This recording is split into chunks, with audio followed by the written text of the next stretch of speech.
श्री हरिवंश महर्षि अत्रि जी ब्रह्मा जी के मानस पुत्र थे। अत्रि जी दक्षिण दिशा में रहते थे। इनकी पत्नी अनुसुईया भगवतार कपिल जी की भगिनी हैं तथा कर्दम प्रजापति की पत्नी देवहूति के गर्भ से पैदा हुई हैं। जैसे महर्षि अत्रि अपने नाम के अनुसार त्रिगुणातीत थे, वैसे ही अनुसुईया भी असूया रहित थीं। इन दंपति को जब ब्रह्मा ने आज्ञा की कि सृष्टि करो, तब इन्होंने सृष्टि करने के पहले तपस्या करने का विचार किया और बड़ी घोर तपस्या की।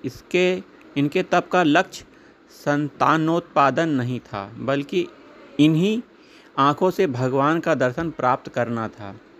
इनकी श्रद्धा पूर्वक दीर्घ काल की निरंतर साधना और प्रेम से आकृष्ट होकर ब्रह्मा विष्णु महेश तीनों ने ही देवता प्रत्यक्ष उपस्थित हुए। उस समय ये दोनों उनके चिंतन में इस प्रकार तल्लीन थे कि उनके आने का पता तक इनको ना चला।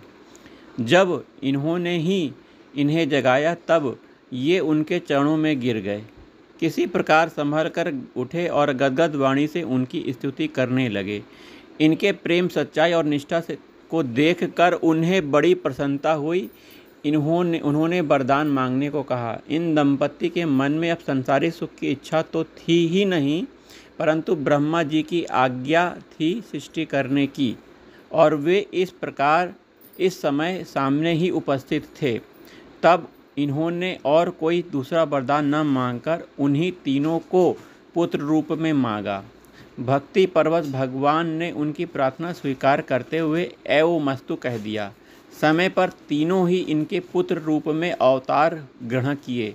विष्णु जी के अंश से दत्तात्रेय, ब्रह्मा जी के अंश से चंद्रमा, शंकर जी के अंश से दुर्वासा जी का जन्म हुआ। जिनकी चरण धूलि के लिए बड़े बड़े योगी और ज्ञानी तरसते रहते हैं, वे ही भगवान अत्रि के यहाँ बालक रूप में बनकर खेलने लगे और दोनों दंपति उनके दर्शन और वात्सल स्नेह के द्वारा अपने जीवन को सफल करने लगे। अनुसुईया को तो अब कुछ दूसरी बात सूझती नहीं थी, अपने तीनों बालकों को खिलाने पिलाने में लगी रहती थी। इन्हीं के पातिव्रत्य और सतीत्व से प्रसन्न होकर वन गमन के समय स्वयं भगवान श्री राम, सीता और लक्ष्मण जी के साथ इनके आश्रम पे पधारे और इन्हें जगत जननी माँ सीता को उपदेश देने का गौरव प्रदान किया।